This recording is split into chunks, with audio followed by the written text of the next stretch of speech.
From the Fox 5 studios, this is the RebZone Sports Show. Sponsored by Hennessy Haight, Help is Here, and by Flowing Tide Pub.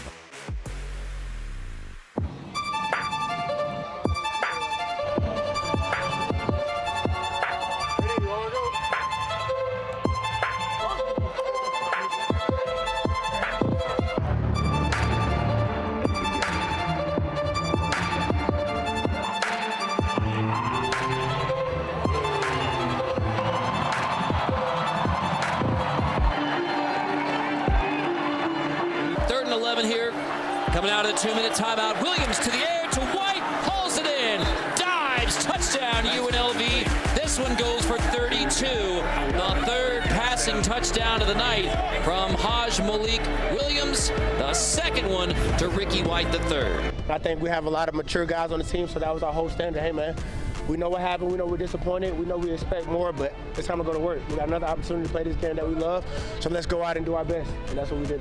They get to phase on again. Dart tipped and picked off. Wow. It is intercepted again by Jackson Woodard, his second of the night. I got to be better tonight. You know, I thought I did all right, but I got to be better. Man, I just love this game. That's all I think about, all I care about, really. All I want to do is win for this team, for my teammates. My teammates just, they really give me the passion and the energy. I know what we went through in the summer and just, you know, all the workouts we went through.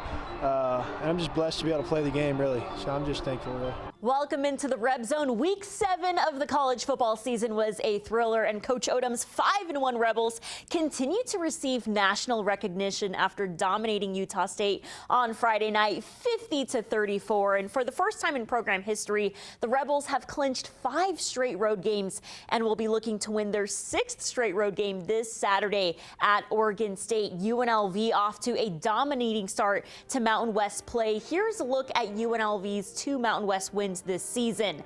59 points over Fresno State, the most points scored against a conference opponent in a regulation game.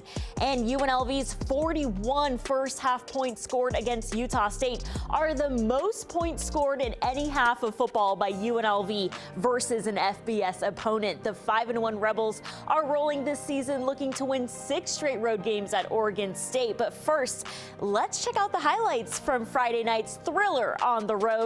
Let's head out to Logan, Utah. The Rebels are rocking the gray lids on the road, ready for a Mountain West Friday night showdown against the Aggies. And all it took was 4 plays for the Rebels to find the end zone on the opening drive. Kylan James walks right in for UNLV's first score of the night, and UNLV is on the board first. Later in the first quarter, Jackson Woodard says he wants to get off the field on 3rd down, so here comes Manny Powell with the big 3rd down sack. Powell's 2nd sack of the season. Next drive, Rebels in the red zone. Ricky White has a lot of beautiful touchdown catches, and this one is insane. Haj Malik Williams to Ricky White, and I'm glad he's okay on that play. The Aggies would respond on the next drive. Utah State's junior running back rolls right, and he's off to the end zone. A 20-yard score for Utah State, and the Aggies jump on the board. Next drive, UNLV's true freshman Caden Chittenden nails a 33-yard kick, and the Rebels extend their lead by 10, 17-7. Next drive, Aggies trying to get going offensively, but the Rebels freshman linebacker Charles Correa forces a fumble, and playmaker Jackson Woodard is all over the loose ball. The turnover would lead to a UNLV touchdown. Haj Malik Williams to Casey Kane, and the Rebels are dancing in Logan, Utah, leading 24-7. And hey, did we say Jackson Woodard was a playmaker? He's a certified baller. Woodard comes up with his 3rd interception of the season, and once again shows off his speed, taking the ball the other way. Woodard's INT would finish with Kylan James rolling into the end zone for touchdown number 2 on the night. The Rebels are rolling 31-7 over the Aggies. And not just Woodard making all the plays on defense, Jet Elad has played lights out all season, picking off Spencer Petras. The Canadian Rebel comes up with his first pick of the season, and UNLV gets the ball back. The Rebels would add 3 more on the board, this time from 46 yards out, and the freshman kicker is a stud. UNLV dominating 34-7. How about another Ricky White touchdown before halftime? Why not? The Rebels are dominating 41-7 at halftime. And Utah State would come out and score to start the second half. Petras completes a 24-yard dime to Jack Hestra, and Utah State trails UNLV 41-14.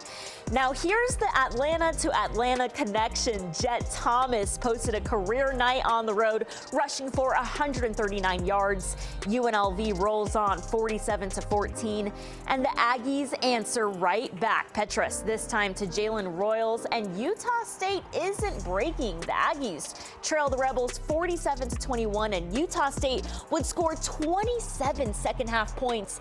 And things get a little chippy towards the end of the night between the Rebels and the Aggies, but UNLV goes on to dominate Utah State 50-34, improving to 2-0 in conference play, 5-1 overall. Here's more from the Rebels. Haj, congrats on the win. First off, your mom in the stands, being able to make it to this game. How big was that for you? Man, that's everything. You know, that lady came even when I wasn't a starting quarterback. She's been coming since every game since I was 5 years old, so this is nothing new. It's new to everyone else, but I love her to death, and, you know, she's my why. You know, I think a lot of work goes into this offense. We've got a lot of motions, a lot of parts, a lot of bells and whistles. So to have it all go in the right direction is a huge advantage to us, and we're going to keep getting better. Yeah, I thought it was a good game. Obviously we started well. We got to finish better, consistency. I talked about it, but more just communication. I thought Charles Correa stepped up and played a really good game. I'm really proud of that kid. I took him under my wing, and he's so good as a player, as a human outside of football, and I'm proud of him, proud of the defense. Offense is obviously fun to watch. I thought it was a good team win. Great team win for the Rebels. They have playmakers in all three phases of the game, offensively, defensively, and kicking.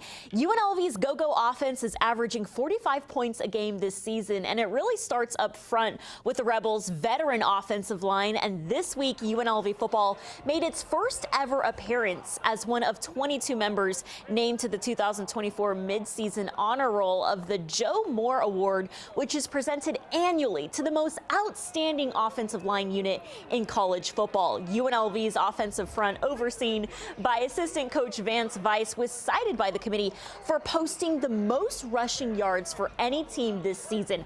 504 rushing yards against Utah Tech, only allowing 6 sacks for an offense that averaged 13.5 yards per pass attempt, third in the FBS, and is helping the team average 50 points in the 2 games since having to start a new quarterback. So Coach Weiss has those guys rolling. And on the defensive side of the ball, this may be the best linebacker in all of college football. Jackson Woodard, number 7 inside linebacker for UNLV, a dominating 2024 season, already has 4 interceptions this year. That's as much as senior safety Jalen Catalon. Jackson Woodard has been flying around the football field, and I want to show you some of the plays from last night, because it's not just Woodard on the defensive side of the ball. There's so many playmakers, all these transfers from the SEC, the Big 12. It's amazing to see how they're all over the ball, and they played lights out at Utah State. Now, Jackson Woodard did say he wanted to get off the field on 3rd downs when they faced Syracuse. They did a good job of that last night, but Jackson Woodard says they need to do more, play more consistently, and obviously you see him there recovering the fumble. But it wasn't just Jackson Woodard. Jet Elad, the defensive back from Canada, also putting on a huge night, 12 tackles, coming up with his first interception as well. So UNLV's defense playing really tough, playing really hard on the road. They'll need to play even harder this week, getting ready for their Oregon State matchup in Corvallis, Oregon. Well, coming up next, Haj Malik Williams opens up to us on being ready for the opportunity to take over as starting quarterback for the Rebels. Williams shares how hard it is to be second-string quarterback and how he was able to step up with the help and the support of his teammates. He was ready to roll against Fresno State. Plus, we're giving you a behind-the-scenes of the Rebels pregame routine. The emphasis on stretching at UNLV has led the Rebels to another breaking record season. The RebZone is just getting started. Don't go anywhere. We'll be right back. You're watching the RebZone Sports Show on Fox 5. Sponsored by Hennessy Haight. Help is here. And by Flowing Tide Pub. I stayed on course by sticking to my routine. You know, it was a very emotional time for me, but having guys like Ricky and Jackson that continually pick me up, you know, day to day. You know, you can't fake the funk. You know, they seen it in my body language. I'm a competitor. I wanted to be out there on the field. But to answer your question, I knew I was going to get my opportunity, you know, and those guys reminded me each day, don't get out of it. Your time coming. Stay ready, stay ready, stay ready.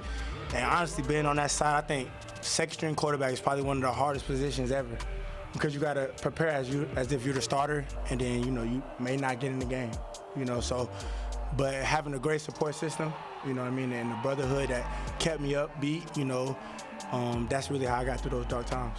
Bobble again. Malik Williams picks it up and rolls across the 50 inside the 30-yard line, running away from the Utah State defense. He is out of bounds right around the 10 with a flag coming on a late hit. I love that guy, man. He's helped my game in a big way, just from a leadership standpoint, really, and then just staying calm, staying who I am. He's a man of really high character. I'm proud of him. You know, it's fun. It's fun to be on team with him. RebZone Sports Show on Fox 5. Sponsored by Hennessy Haight. Help is here. And by Flowing Tide Pub. All-American wide receiver Ricky White was named this week's Mountain West Special Teams Player of the Week. Ricky White has blocked 2 punts this season and recovered a block punt against Fresno State. Ricky White isn't the only star on special teams this season. Jacob DeJesus and Jet Thomas have also flashed their speed. In fact, Thomas's 90-yard kickoff return for a touchdown against Fresno State was the first special teams touchdown since the 2011 season. And even freshmen like Charles Correa have made huge plays on special teams, recovering a blocked punt in the end zone last week against Syracuse. Coach Shebish shares more on Ricky White's playmaking ability on special teams, and the Rebels continue to focus on special teams as their X factor all season long. He knows the importance of it, and he's got great speed and explosiveness for the block. You know, we use him as a block guy predominantly, but does a great job when we let Jacob get it back there too, blocking. So all that just helps our whole team to see these guys do that. The kickoff term, we hadn't had many shots, but you know, you still got Jacob, and then Jet did a great job on a big return. Our guys are blocking well for these guys. Our kickoff coverage has been really good and has had a lot of energy, and our kicker's doing a good job getting the ball down there for us to cover. So there's been a lot of bright spots, and we got to continue to build on that and help we're just trying to put our team in position to go win and create some momentum for them. Now here's a tweet from the Mountain West this morning. UNR improves to 3-4 after defeating Oregon State last night, 42-37. The Rebels are getting ready to face their only Pac-12 opponent this season on the road on Saturday night at 7 p.m. in Corvallis, Oregon. The Wolfpack coming up with the upset at home in Reno, and the Rebels are getting ready for a big Saturday night matchup in Corvallis, Oregon, and UNLV has already defeated 2 Big 12 opponents this year. They'll be looking to take down their only Pac-12 opponent on their schedule this season. And Fox 5, we're packing our bags to Corvallis, Oregon. Oregon State is 4-2 this season with wins over Idaho State, San Diego State, Purdue, and a double overtime thriller against Colorado State, 39-31. One offensive star on this Beavers team is junior running back Anthony Hankerson, who rushed for 154 yards on the road last night in Reno and scored 3 rushing touchdowns against the Wolfpack. The Rebels are getting ready to face another tough road team looking to improve to 6-1 overall at Oregon State. Kickoff in Corvallis is set for 7 p.m. And hey, you want to see Coach Odom next Sunday at the racetrack? How about Barry Odom being named the Grand Marshal for next Sunday's South Point 400? You'll be able to hear him say, "Drivers, start your engine." Awesome to see Barry Odom at the racetrack. He's been so involved in our community, really creating a home field advantage for his Rebels. Well, it was a fun one on the road at Utah State. Want to give a big thank you to all the fans we saw on the road. Rebel Nation is strong on the road and at home. Can't wait to see Rebel Nation next Saturday in Corvallis, Oregon. We'll see you next Sunday on the RebZone.